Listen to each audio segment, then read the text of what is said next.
नमस्कार, मैं हूं हरिशन पटेल। आप देख रहे हैं केपी न्यूज। आज हम बात करेंगे अपना मोर्चा के गठन को लेकर के। हमारे साथ हैं हेमंत चौधरी जी, सह संयोजक अपना मोर्चा और राष्ट्रीय अध्यक्ष जन संघर्ष पार्टी, और साथ में है अरविंद बौद्ध जी, राष्ट्रीय सह संयोजक अपना मोर्चा और अध्यक्ष अखिल भारतीय शिवाजी महाराज वेलफेयर फाउंडेशन। तो आप लोगों से अभी मेन पे वार्ता ये होगी कि आपने अपना मोर्चा का गठन किस उद्देश्य से किया था, क्या वो अपने उद्देश्य में वास्तव में सफल रहा है।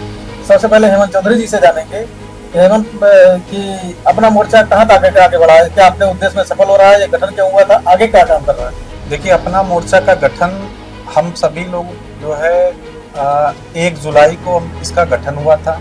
1 जुलाई को लखनऊ में हम लोगों ने एक कार्यक्रम करके प्रेस वार्ता भी किया था और बहुत सारे लोग जो मोर्चा से जुड़े हुए थे वो सभी लोग लखनऊ राजधानी में उस दिन एकत्रित हुए थे और हम लोग मीडिया के सामने अपनी बात को रखा था और मोर्चे की नींव हमने उस दिन डाली थी। उसके बाद कल हम लोगों ने 14 सितंबर को हमने दूसरा कार्यक्रम मोर्चा के तहत किया है और कल पूरे प्रदेश से जो मोर्चा में शामिल दल हैं, जिससे हमारी पार्टी राष्ट्रीय जन संघर्ष पार्टी हुई, अरविंद बौद्ध जी की अपना संगठन है, अपना दल बलिहारी, ये सभी लोगों के पदाधिकारी जो प्रमुख पदाधिकारी थे वो सभी लोग कल लखनऊ में इकट्ठा हुए थे अपना मोर्चा के बैनर तले और हम लोगों ने मोर्चा की दूसरी बैठक की। उसकी रूपरेखा तैयार कर रहे हैं। इधर जो 1.5 महीने का जो गैप हुआ उसमें ऐसा नहीं है कि हम लोग बैठे हुए थे, लोग अलग अलग जगहों पे मोर्चा की आवाज को बुलंद कर रहे थे। हम किसानों की बात को उठाए, नौजवानों की बात उठाए, बहुत सारे प्रदेश में इस बीच जो घटनाएं घटित हुई वहां पर मोर्चा के लोग गए, वहां पर उस परिवार को सांत्वना देने के लिए, उस परिवार की लड़ाई लड़ने के लिए वहां पर गए। अपने समाज के बीच में मोर्चा अपनी बात लेकर के गया। जितने भी घटक दल हैं मोर्चा के, जितने भी पदाधिकारी थे, सभी लोग कहीं ना कहीं क्षेत्र में गए और समाज के बीच अपनी बात को रखा और समाज से हम लोगों को बहुत अच्छा रिस्पांस मिला। समाज के लोग खुश हैं कि चलिए मोर्चा बना है। जो लोग अलग अलग अभी हम लोग काम कर रहे हैं तो सब एक साथ मिलकर के अब काम कर रहे हैं, तो मोर्चा बढ़ रहा है। हम किसानों की आवाज, कल अभी हम लोगों ने जो मोर्चा की बैठक किया, मीडिया से भी हम लोग मुखातिब हुए और जो किसान अलग अलग आंदोलन में, जिसके ऊपर किसान आंदोलन में मुकदमे दर्ज हुआ था सरकार की तरफ से, हम लोगों ने कल मांग की है कि उन मुकदमों को सरकार वापस ले, उसका एक आयोग गठन हो और उसके तहत वो सुनवाई हो, ताकि वो जो किसान कोई अपना व्यक्तिगत लड़ाई के लिए तो गया नहीं था वहां पर। किसान आंदोलन किसी एक व्यक्ति की समस्या नहीं होती है, वो एक बड़ा आंदोलन होता है और वो सभी की समस्या होती है, वो किसान की समस्या होती है, किसान बिरादरी की समस्या होती है। तो अगर किसान उस आंदोलन में गया है किसान की समस्या को लेकर के आंदोलन में, और उसके ऊपर सरकार ने अनगिनत मुकदमे दर्ज किए हुए हैं, सैकड़ों हजारों लोग ऐसे प्रदेश में हैं किसान जो कि आंदोलन में विचारों के ऊपर मुकदमे दर्ज हुए हैं। तो ये कल हम लोगों ने मांग किया है कि ऐसे मुकदमे जो किसानों के ऊपर है उसको हटाया जाए, उसका एक न्यायिक आयोग बने, गठन हो उसका, उसके तहत उन सभी के ऊपर से मुकदमे हटाए जाए। बहुत सारी और चीजें हुई हैं मोर्चा को लेकर के, मोर्चा की रूपरेखा को लेकर के, कौन कौन से पद रहेंगे, उसका समय क्या होगा, कितने साल का वो रहेगा, जो है वो सारी चीजें जो है चल रहा है। वो समय धीरे धीरे समय आने पर वो सारी चीजें हम मोर्चा का जो हम लोग संगठन का ढांचा बना रहे हैं वो भी मीडिया के सामने जल्द ही आ जाएगा। वो अपना मोर्चा का गठन क्या केवल किसान आंदोलन में जो मुकदमे दर्ज हुए उसे वापस करने के लिए ही हुआ है, या इसका कुछ और बड़ा मकसद है कि काम करने का, जो इसको इतना बड़ा प्लेटफॉर्म आप लेके आ रहे हैं? नहीं, देखिए, किसान देश का अन्नदाता है। अगर हम किसान की बात नहीं उठाएंगे तो मुझे लग रहा कि हम लोगों को संगठन बनाने या पार्टी बनाने का कोई हक भी नहीं है। हम किसान के बिना तो सोच भी नहीं सकते किसी पार्टी के बारे में। हमारे लिए किसान सर्वोपरि है, पार्टी और संगठन तो बात की बात है। किसान अगर नहीं रहेगा इस देश में तो मुझे लग रहा हमें आपको अन्न खाने का नहीं मिलेगा। तो किसान हमारे लिए सर्वोपरि है। उसके बाद हम नौजवानों की आवाज उठा रहे हैं, हम पीड़ितों की आवाज उठा रहे हैं। जो पीड़ित है, अभी फतेहपुर की घटना घटित हुई, एक जो है पटेल समाज के एक व्यक्ति की हत्या हुई, वहाँ पर हमारा अपना मोर्चा का प्रतिनिधि मंडल गया, वहाँ पर परिवार की समस्याओं को जो है हम लोगों ने जाना, समझा और हम लोगों ने मांग भी किया। अधिकारियों को हमने पत्र लिखा, शासन में हमने पत्र लिखा। तो वो सारी चीजें चल रही हैं। किसान के साथ साथ हम और भी जो ज्वलंत मुद्दे हैं इस प्रदेश की, लोगों की, नौजवानों की, वो मुद्दे हम उठा रहे हैं। अपना मोर्चा का जो गठन हुआ है, अपना मोर्चा में आपको ये समझना होगा कि अपना मोर्चा में आखिर में कौन कौन लोग सम्मिलित हैं, आपको जवाब मिल जाएगा। अपना मोर्चा में जितने भी लोग सम्मिलित हैं, अलग अलग जो दल बना करके काम कर रहे थे, वो कहीं ना कहीं अपना दल से निकले हुए लोग हैं। अपना दल से त्याग पत्र दे करके वहां की जो नीतियां हैं उसके खिलाफ, जो गंदी नीतियां बनी हुई हैं, उसको देखते हुए अलग अलग मुद्दों को लेकर के लोगों ने पार्टियां छोड़ी और अपना संगठन बनाया। वो आज इसमें है। हम जैसे लोग वहां पे लंबे समय तक काम किए। अक्सर आप देखा जाता है अपना मोर्चा के गठन के बाद से केवल अपना दल इसके राष्ट्रीय अध्यक्ष अनुप्रिया पटेल और उनके पति और माननीय मंत्री दोनों लोग हैं आशीष पटेल जी, उन पर व्यक्तिगत टिप्पणियां की जाती हैं और काम के बारे में कौन क्या कर रहा है ये कुछ जनता को नहीं बताया जाता है और ना कुछ किया करने का कोई उद्देश्य भी नहीं दिखाई पड़ रहा है। इसमें कैसे काम करेंगे कि लोगों का भला हो? नेता तो लड़ते रहते हैं। देखिए, ये बहुत अच्छा सवाल आपने किया है।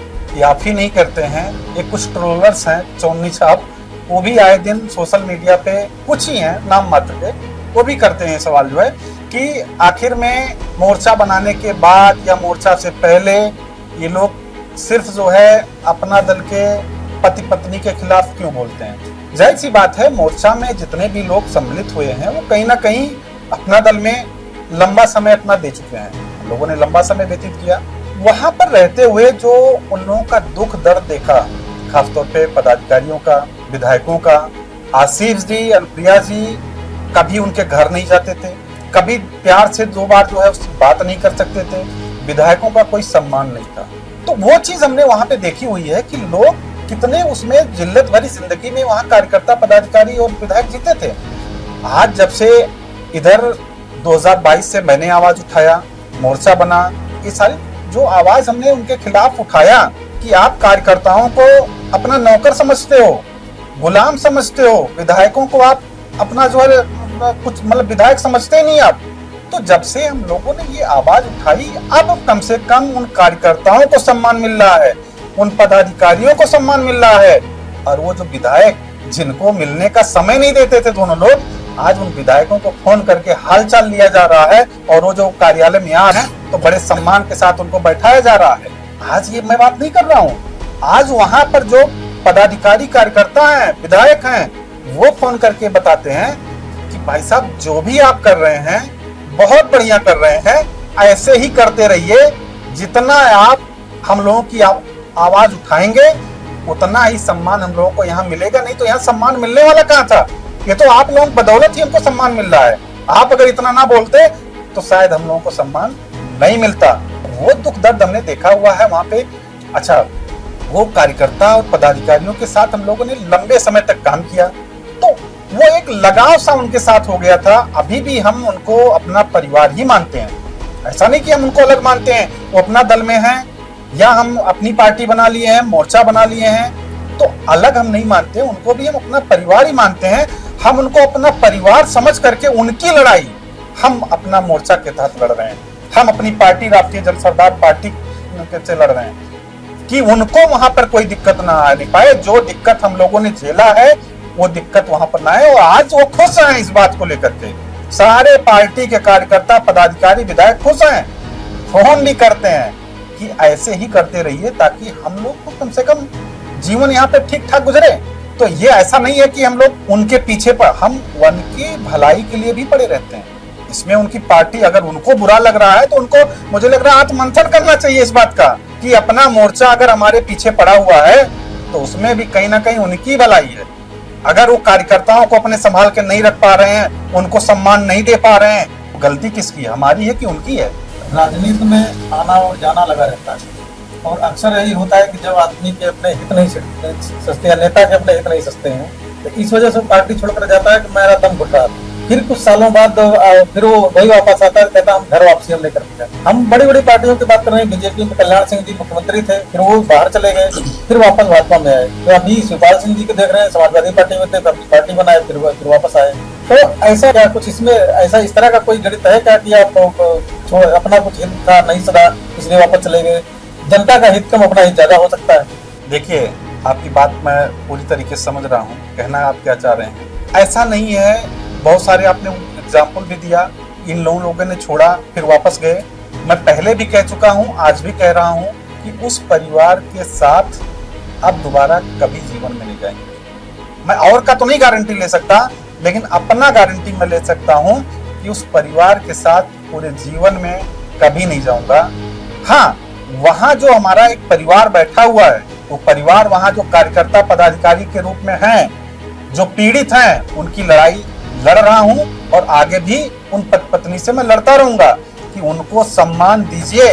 वो आज के नहीं, आज 15 साल 20 साल 25 साल से वो पार्टी का झंडा लेके आपका चल रहे हैं, तो उनको सम्मान देना आपका हक बनता है और वो आपको देना पड़ेगा। आज कार्यकर्ता के घर जा रहे हैं, पदाधिकारियों के घर जा रहे हैं, किसी की मरनी हरनी शादी ब्याह में जा रहे हैं, पहले बता दीजिए कितने लोग जाते थे। अरे आज ये हम लोगों की आवाज थी कि इस 15 अगस्त को पहली बार, ध्यान से सुनिएगा, 15 अगस्त को पहली बार अनुप्रिया जी लखनऊ में झंडारोहण के लिए पार्टी कार्यालय पे मौजूद रही। इसके पहले आप इतिहास उठा के देख लीजिए कि कभी अगर वो 15 अगस्त 26 जनवरी को लखनऊ में आई हो। अरे हम तो कहते हैं भैया, कभी तो बिता लिया करो लखनऊ में, कभी तो बिता लिया करो उत्तर प्रदेश में। वो तो हमारे लिए विदेशी हो गई है, वो तो उत्तर प्रदेश आना ही नहीं चाहती हैं, वो तो विदेश में ही रहती हैं। विदेश का मतलब दिल्ली, उत्तर प्रदेश के लिए दिल्ली विदेशी है।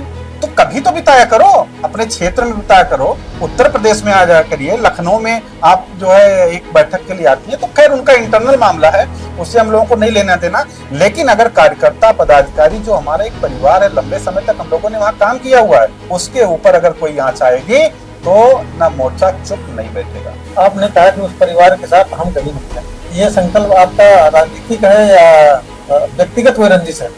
नहीं, व्यक्तिगत तो देखिए कोई रंजिश होती नहीं है, व्यक्तिगत कोई रंजिश नहीं है हमारा।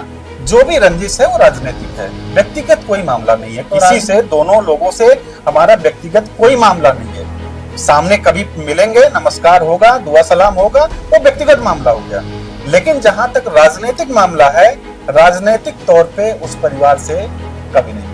तो राजनीतिक रंजिश तो सर नीतीश कुमार भाजपा के साथ जाते थे, कसम खाते हैं आरजेडी के पास नहीं जाएंगे, आरजेडी के पास जाते थे, मैं गलत जगह चला गया तो इधर आ गया। ये तो राजनीति में चलता रहता है, सामान्य बात है, जब जैसे जरूरत होती है राजनीतिक। देखिए, नीतीश जी बड़े जो है राजनीतिज्ञ हैं, मुझे लग रहा है जितनी हमारी उम्र होगी उतना उनका राजनीतिक अनुभव होगा, तो उनके बारे में तो मैं नहीं कुछ कह सकता।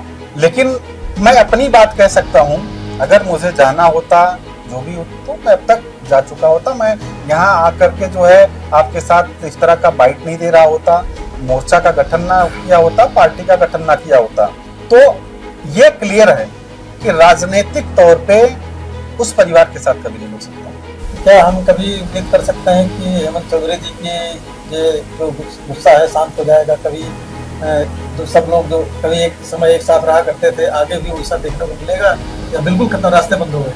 नहीं, गुस्सा नहीं है, गुस्सा किस बात का होगा? तो व्यक्तिगत हमारा तो है नहीं मामला। हमेशा के लिए रास्ते बंद करने वाली बात नहीं, मैं राजनीतिक तौर पे बोला हूँ, राजनीतिक रास्ते हमारा उनका बंद है, मतलब उस परिवार से बंद है। उस परिवार से राजनीतिक रिश्ता भविष्य में नहीं रख सकता। व्यक्तिगत खैर अभी तो व्यक्तिगत भी नहीं है, लेकिन अगर कभी आगे व्यक्तिगत का जो है मौका मिलेगा तो व्यक्तिगत में हमें कोई भी दुआ सलाम होगा, लेकिन राजनीतिक तौर पे। हम अरविंद गौर जी से जानेंगे कि अपना मोर्चा का गठन का मकसद क्या था, क्यों आपने गठन किया था, ये आगे कहाँ तक बढ़ा है? अपना मोर्चा में जितने लोग हैं, इनको इनका एक उद्देश्य है। उद्देश्य क्या है? आज़ादी के लिए सभी लोगों ने लड़ाई लड़ी, देश आज़ाद हुआ, और उसी समय से जो सामाजिक समस्याएं थी, आर्थिक, शैक्षिक, राजनीतिक, इन सारे विषयों को लेकर के तमाम तरह के आंदोलन हुए, तमाम महापुरुषों के विचार रहे, और उसमें खास तौर पर बाबा साहब B.R. अम्बेडकर जी ने जो समानता का अधिकार दिया, चाहे महिलाओं की अस्पृश्यता का मामला रहा हो, उनसे उनके अधिकारों को सीमित रखा गया रहा हो, चाहे दलितों का उपेक्षा रहा हो या आर्थिक असमानता जो थी, उन विषयों को लेकर जो बाबा साहब ने संविधान में व्यवस्था की, उनके नीति सिद्धांतों से तमाम महापुरुष प्रभावित हुए, उस पर काम किए। उसी कड़ी में हम लोगों ने देखा, चूंकि बाबा साहब ने कहा था कि जिस आंदोलन को हम जहां तक पहुंचाने का काम किए हैं, यदि इसको आप आगे ना ले जा पाना तो पीछे आप लोग मत धकेलना। उसी कड़ी में कांशीराम जी आगे आए, कुछ दूरी उन्होंने तय की, लेकिन वो मायावती जी तक जाकर सिमट गए। फिर उस आंदोलन को डॉक्टर सोनीलाल पटेल जी के साथ हम लोग आगे बढ़ाने का काम कर रहे थे। दुर्भाग्यवश 2009 में डॉक्टर सोनीलाल पटेल जी का निधन हो गया।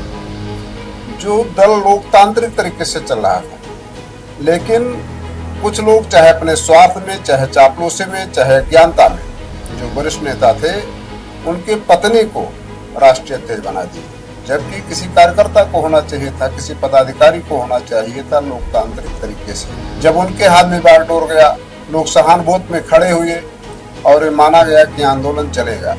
आंदोलन चलते चलते उनकी बेटी आ गई, 2012 का चुनाव हुआ, 17 का चुनाव हुआ, उस पर उनकी सुपुत्री अनुप्रिया पटेल जी खुद अपने माता पर प्रश्न लगाने लगी कि जिन वजहों से आप लोग अपना दल बनाने का काम किए थे, वही समस्या यहाँ पैदा हो गई। हमारी माता जी खुद पैसा बटोर रही हैं, टिकट बेचने का काम कर रही हैं, वो पैसा संगठन में नहीं लगा रही हैं। तो कहीं न कहीं ये चीज़ दिखाई दे रहा था। इसलिए हम लोग इन पर भरोसा किए। इन्होंने कहा कि चलो हम लोग कंधा से कंधा मिलाकर इस आंदोलन को आगे बढ़ाने का काम करेंगे। लेकिन जब 17 का चुनाव आया, उसमें लोगों को गुमराह किया गया और उसी रास्ते पर उनके पर्दे के पीछे उनके पति देव आ गए और पुनः उसी रास्ते को जो मायावती जी चलाई, जो कृष्णा पटेल जी चलाई, उनसे भी आगे बढ़ने का काम किए। कार्यकर्ताओं का उपेक्षा, तिरस्कार, अपमान, ये जब शुरू हो गया तो हमने हस्तक्षेप किया। हमने कहा कि संगठन कार्यकर्ताओं से ही चलता है, उनका सम्मान होना चाहिए। हम सत्ता के लिए भाजपा से गठबंधन किए थे, सत्ता के लिए राजनीति कर रहे थे, तो आज सत्ता में हैं, तो जिस भी एंगल से सत्ता से लाभ समाज या कार्यकर्ता का हो, उसको होना चाहिए। यदि आप 17 में टिकट बेच लिए हो तो पैसा आपका नहीं है, उस संगठन का है, उसको लाइए। संगठन में पैसा लगता है, लगाया जाए, संगठन को मजबूत किया जाए। चौथा विषय, डॉक्टर साहब की मृत्यु होने के उपरांत इन लोगों ने कहा कि ये दुर्घटना नहीं, ये हत्या है। उसको लेकर बार बार हम लोग आंदोलन करते रहे। हमने कहा आज सरकार में हम लोग हैं, इसकी जांच होनी चाहिए। जो डॉक्टर साहब के हत्यारे हैं उनको दंडित किया जाना चाहिए। इन लोगों को बहुत बुरा लगा। तमाम कार्यकर्ता हमारे साथ खड़े हुए, नेता सदन सेवापुरी माननीय नीलरतन सिंह पटेल जैसे लोग साथ खड़े हुए। और जब 22 का चुनाव आया तो द्वेषवश उनका सीट इन लोगों ने छोड़ दिया, सेवापुरी के बजाय रोहनिया ले ली। चूंकि यदि सेवापुरी ले करके उनको टिकट नहीं देते तो समाज को और संगठन को जवाब नहीं दे पाते। लेकिन भाजपा को हम धन्यवाद देना चाहते हैं कि नीलरतन सिंह पटेल जी आश्वस्त थे, व्हीलचेयर से चल रहे थे। ऐसे स्थिति में माननीय प्रधानमंत्री जी, माननीय मुख्यमंत्री जी या शीर्ष नेतृत्व नीलरतन पटेल जी को टिकट दिया। हम भी वहां प्रचार में रहे, वो चुनाव जीतने का काम किए। काउंटिंग के एक दिन पहले ही हमको फर्जी आरोप लगाकर पार्टी से निष्कासित कर दिया जाता है और पूज्य महाराज जी को पत्र लिखा जाता है कि हमने पार्टी से निकाल दिया, आप पूर्वांचल विकास बोर्ड से हटा दीजिए। लेकिन हम जो सरकार का नीति होता है, सिद्धांत होता है, उस पर काम करते रहे। पूज्य महाराज जी संतुष्ट रहे, हमको पूर्वांचल विकास बोर्ड से हटाने का काम नहीं किए। उसी तरीके से हम लोगों के हम सफर साथी हेमंत जी, इन लोगों को भी गड़बड़ी लगी, तकलीफ हुआ, तो ये भी अलग हो गए थे। जन सरदार पार्टी के नाम से पार्टी बनाने का काम किए। इसी तरीके से उससे पहले और साथ ही इनके कार्य और व्यवहार को देख करके व्यथित हो गए थे, तो उन लोगों ने अपना दल बलिहारी बनाने का काम किया। राष्ट्रीय प्रवक्ता आदरणीय ब्रिजेंद्र प्रताप जी थे, इन लोगों की गतिविधि पसंद नहीं थी, वो साइलेंट हो गए थे। तो हमने लोगों से चर्चा किया कि भाई हम लोग एक मिशन से, एक आंदोलन से, एक विचारधारा से जुड़े हैं, किसी व्यक्ति से नहीं जुड़े हैं, किसी से कोई हम लोगों की रंजिश नहीं है। तो हम लोगों को इकट्ठा होकर जो हमारे महापुरुषों का आर्थिक, सामाजिक, शैक्षिक आंदोलन था उसको आगे चलाने का काम किया जाए। उसी कड़ी में 1 जुलाई 2025 को अपना मोर्चा नामक मोर्चा बनाया गया, जिसमें धीरे धीरे तमाम सामाजिक और राजनीतिक संगठनों का सहयोग मिल रहा है। कि देखिए, जब आप काम करेंगे तो गलतियां होती हैं। तो अगर आशीष पटेल जी, अनुप्रिया पटेल जी इतने ऊंचे लेवल पे जाके काम कर रहे हैं, जो सामाजिक ढांचा सोमलाल जी ने बनाया था, उसमें कभी एक सरकार में शामिल होने का कभी अवसर भी नहीं मिला है। तो उसमें कुछ गलतियां हो रही हैं, गलतियां तो मिल बैठ के आपस में बात की जा सकती है। और ये बिल्कुल व्यक्तिगत हमले करने का क्या मामला आ जाता है, केवल टारगेट करते हैं पूरी तरह से व्यक्तिगत हमले की करते। जब हम बोलना शुरू किए तो राष्ट्रीय कमेटी की बैठक हुई, सरेआम हमने पूछा कि जो व्यक्ति आपका मतलब अपना दल देश का, जिसको हम लोगों ने संस्थापक अध्यक्ष बनाया था, अध्यक्ष मतलब राष्ट्रीय अध्यक्ष बनाने का काम किए थे, कौन ऐसा कारण है कि वो आदमी पूर्व अध्यक्ष भी नहीं लिख सकता है। और जो दर्जा प्राप्त संसाधन युक्त पद अपना दल को मिले थे, उस आदमी को न दे करके नए लोग जो पिछले चुनाव में विरोध भी किए थे, ऐसे लोगों को दिया गया और ऐसे व्यक्ति को सिर्फ पिछड़ा वर्ग आयोग का सदस्य बनाया गया। तो अनुप्रिया जी बहुत तेजी के साथ बिफरी और कहीं आज हम सबसे इस्तीफा लेते हैं। हमने कहा तुरंत लीजिए, हम तो 6 महीना पहले दे रहे थे, लीजिए, लोकतांत्रिक तरीके से आपको नहीं चलाना है। पैसे का विषय जब आया, जब उस पर हम बोलना शुरू किए कि आपने तो इतना स्वीकार किया था कि पार्टी में इतना चंदा आया था, तो आशीष जी हमने कहा कि वो पैसा कहाँ गया भाई, जो पैसा मांगा जा रहा है कि चंदा वसूला जाए, संगठन में लगाना है, तो पहले उसको लगाया जाए, उसको खर्चा किया जाए, वो इतना पैसा कहाँ चला गया। तो कहे हमको बेईमानी समझ लीजिए। तो मिल बैठ करके तो बात किया गया ना। जब बात ही नहीं सुननी है, सिर्फ जबरदस्ती तानाशाही करना है और ये संगठन के बजाय अपनी फैक्ट्री बना ली गई है, तो फिर हम जैसे लोग जो लोकतांत्रिक तरीके से, सामाजिक और आर्थिक, शैक्षिक तरीके से देश के लिए, समाज के लिए काम करने वाले लोग हैं, हमको तो नहीं लगता कि ऐसे लोग इन लोगों के साथ चल सकते हैं। लेकिन एक सब देखा जाता है कि जितने कर्मी क्षत्रिय महासभाएं बनी, इसमें छोटी छोटी 2-4 मीटिंगें करेंगे, 2-4 माला पहनाएंगे, कार्यक्रम करेंगे, उसके बाद फिर क्या करते हैं, उन्हीं पर पैसे गमन के आरोप लगेंगे, तमाम कार्रवाई शुरू हो जाती है, कोई भी एक आंदोलन हो नहीं पाते। ऐसे छोटे मोटे चीजों में अगर हिसाब को लेकर के गड़बड़ियां होने लगी या चंदे को लेकर के आपस में विवाद शुरू हो जाए, तो ये सब तो कोई बहुत बड़े मैटर नहीं होते। सब मिल बैठ के बात करके पार्टी को आप आगे बढ़ा सकते हैं, चला सकते हैं, आपस में बैठ करके मामले को सुलझा सकते हैं। अरे भाई, वही तो बात रखी गई। तो आदमी सीधे कह रहा है कि हमको बेईमान ही समझ लो, मतलब जो कुछ आएगा वो बेईमानी ही करेगा, एक ही शब्द में काम खत्म। तो संगठन चलाने का कोई मतलब नहीं। ये सब तो जो हमने वो विषय रखा लोकतांत्रिक तरीके से, उस पर भी कोई जवाब नहीं आया। जो हमने कहा डॉक्टर साहब की हत्या आप बताते हैं, उसकी जांच करवाओ, दोषी को दंडित कराओ, एक दिन उस पर विशेष मीटिंग हुई और अनुप्रिया जी रो करके बस बहाना बना करके उसको टाल गई। आज तक वो मामला क्यों नहीं उठाया गया सदन में, जांच क्यों नहीं करवाया जा रहा है। जो हमारे आदर्श थे और इनके पिता थे, ये अपने पिता को, वो अपने ससुर को ही न्याय नहीं दिलाना चाहते हैं, उनके हत्यारे को ही दंडित नहीं कराने का काम कर रहे हैं, तो समाज के लिए क्या करेंगे, क्या उद्देश्य उनका, हमारे समझ से तो बाहर है। इस पर मेरा एक बड़ा गंभीर सवाल आपसे ये है कि डॉक्टर सोनेलाल को हत्या के दरवाजे, मौत के दरवाजे पर प्रयागराज में एसपी ने व्यक्तिगत तौर पर पहुंचा दिया, जहां से वो किसी तरह से जन बहादुर पटेल आज लोगों ने मदद किया, उन लोगों को मदद करके किसी तरह से बच करके आ गए। तो हम जब सीबीआई जांच की मांग करते हैं या उस पर जांच करते हैं, तो हम उन अफसरों के खिलाफ कार्रवाई कोई बात नहीं करते हैं। और ये जो एक सड़क दुर्घटना है, इसको लेकर के हम लोग ज्यादा तो हम कह रहे थे अगर सीबीआई जांच करानी है तो दोनों घटनाओं को जोड़ करके एप्लीकेशन दे दी आगे बढ़ी, उसका कोई कहीं चर्चा ही नहीं होती है, जहां से मूलतः उनके जीवन को नष्ट करने के रास्ते पर छोड़ा।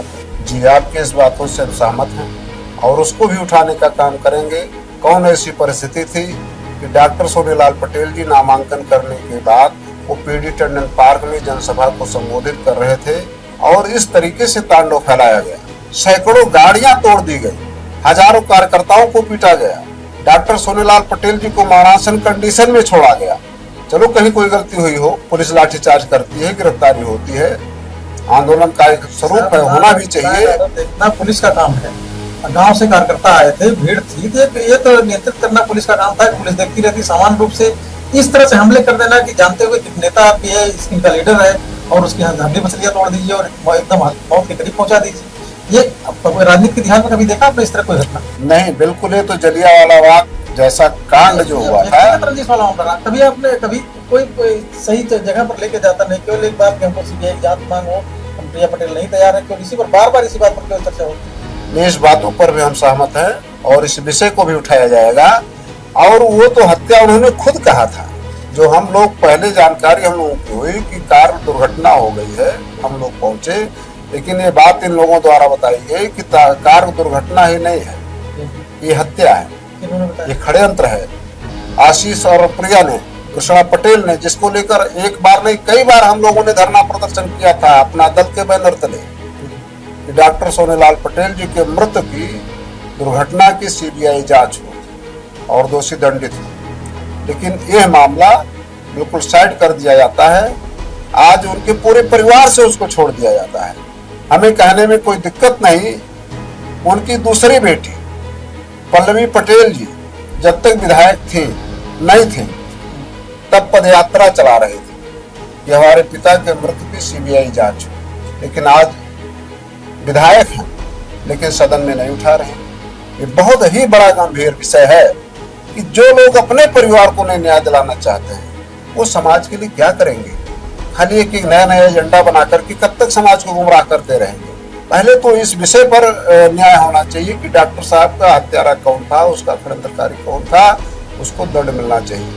और आपकी बातों में दम है कि जो पीडी टंडन पार्क घटना घटी तो उसकी भी जांच होनी चाहिए।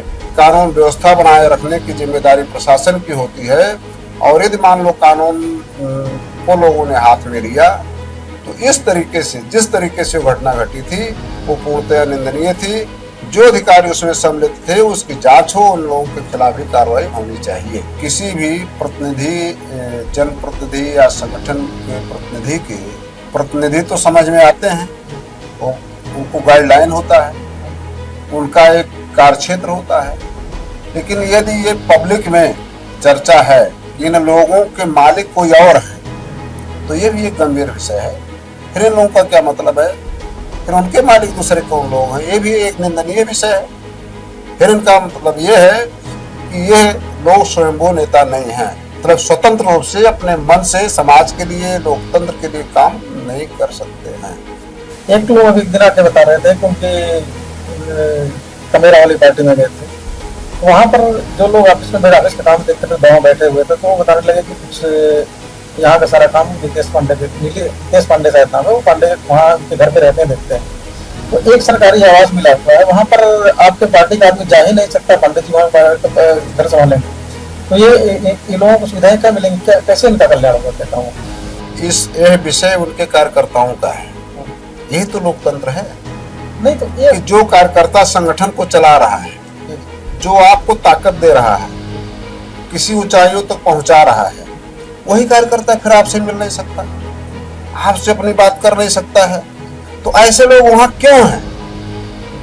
अभी एक दिन वार्ता हो रही थी तो हमने कहा भाई ऐसे दल में राजनीति करने का क्या मतलब है जिसका उद्देश्य कि हमारा कार्यकर्ता वो विधानसभा और सचिवालय का ऑफिस न देख ले किस तरीके से बना है। और इनके पूर्व विधायक, पूर्व प्रदेश अध्यक्ष जिन्होंने अभी जल्दी इस्तीफा दिया है, आदरणीय पाल साहब, वो भी मौजूद थे।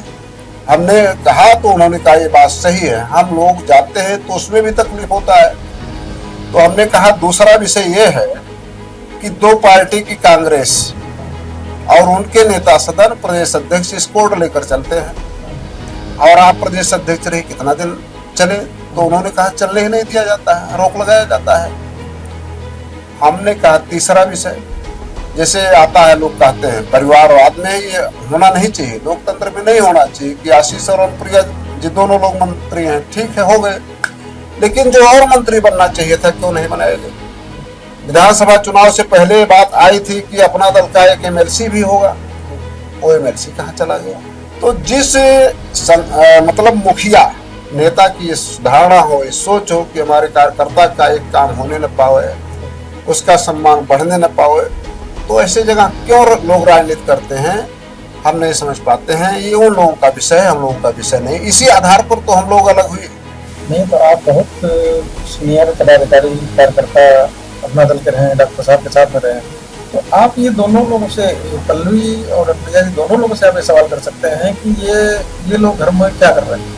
नहीं, उनसे हमें सवाल करने की कोई जरूरत नहीं। हर आदमी अपने हिसाब से काम करता है। हम लोग लोकतांत्रिक तरीके से मोर्चा चलाने का काम करेंगे और जिस उद्देश्य से राजनीति में आए थे, समाज के लिए, व्यवस्था परिवर्तन के लिए, उसको चलाने का काम करेंगे। जैसे हमारा अखिल भारतीय छत्रपति शिवाजी महाराज वेलफेयर फाउंडेशन है, अभी इस बैनर तले हम एक छोटा सा आंदोलन चलाए, वन नेशन वन एजुकेशन, समाज का ऋण शिक्षा और स्वास्थ्य है।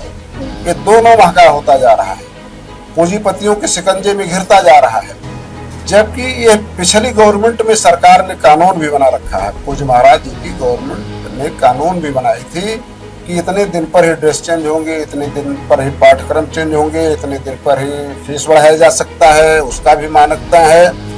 लेकिन सभी विद्यालय प्रबंधक अपने मनमानी तरीके से छात्रों का शोषण कर रहे हैं, उनके अभिभावकों का आर्थिक शोषण कर रहे हैं।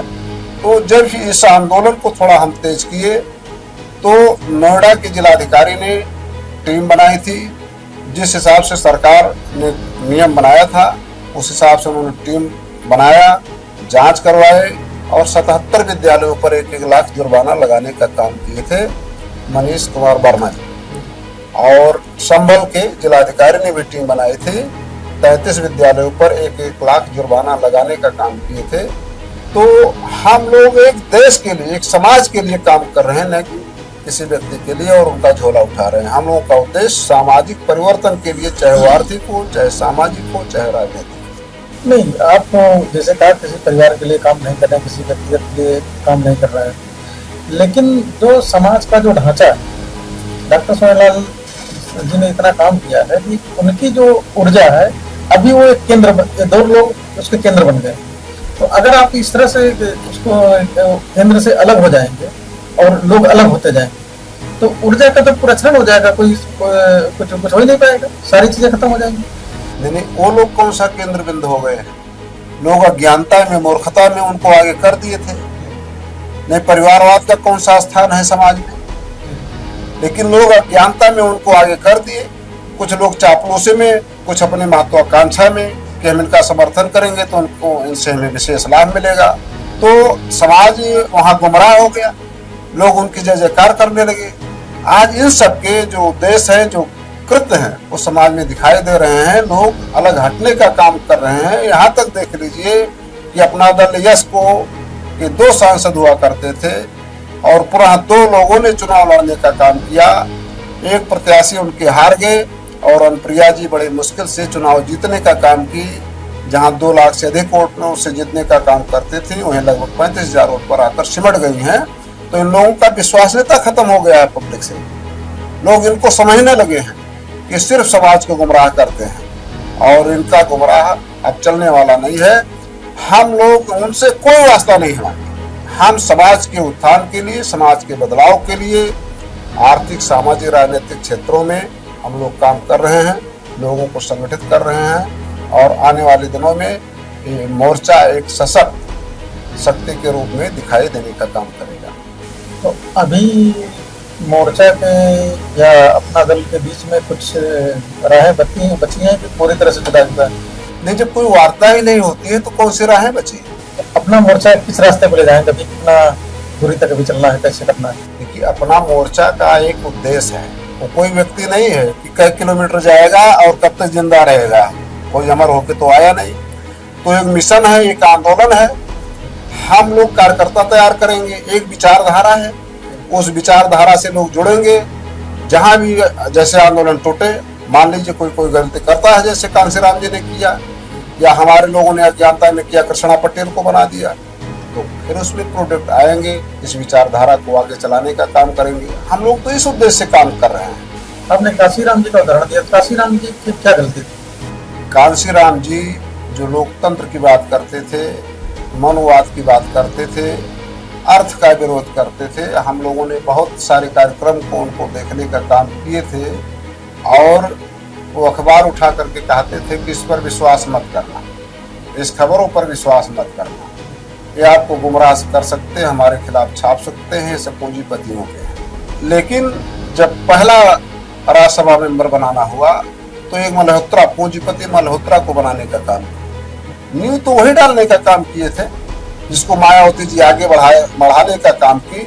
और जब उनके दांत में खून लग गया तो स्थिति आई कि उनको बेहोशी कंडीशन में कई सालों तक रखा गया, समाज को गुमराह करके, और वो 7 में गवर्नमेंट बनाकर 12 तक राज करने के बाद आप देखिए एक विधायक जो समाज को धोखा देगा, जो गुमराह करेगा, वो लंबी दूरी नहीं तय कर सकता है। जो विचारधारा होगी उस विचारधारा पर चलने वाले ही लोग विचारधारा को आगे चला सकते हैं। लेकिन मायावती जी पर आप कमेंट कर रहे हैं, मायावती जी ने जो भी बहुत पर काम किया है पूरे लखनऊ, आप चाहे लखनऊ में प्रवेश करिए चाहे लखनऊ से निकलने लगे, तो मायावती जी का ही काम होता है। सबके अपने काम करने के तरीके होते हैं, जो उन्होंने काम किया उसके लिए उनको धन्यवाद। जब अगली गवर्नमेंट बदले वो अपने हिसाब से काम किए। तब इस कार्यक्रम हम यहीं से विदा लेते हैं, फिर अगली मुलाकात करेंगे फिर से नए मुद्दे के साथ, फिर बात होगी। नमस्कार। देश विदेश की तमाम खबरों के लिए सब्सक्राइब करें NKP न्यूज, जीत सच की।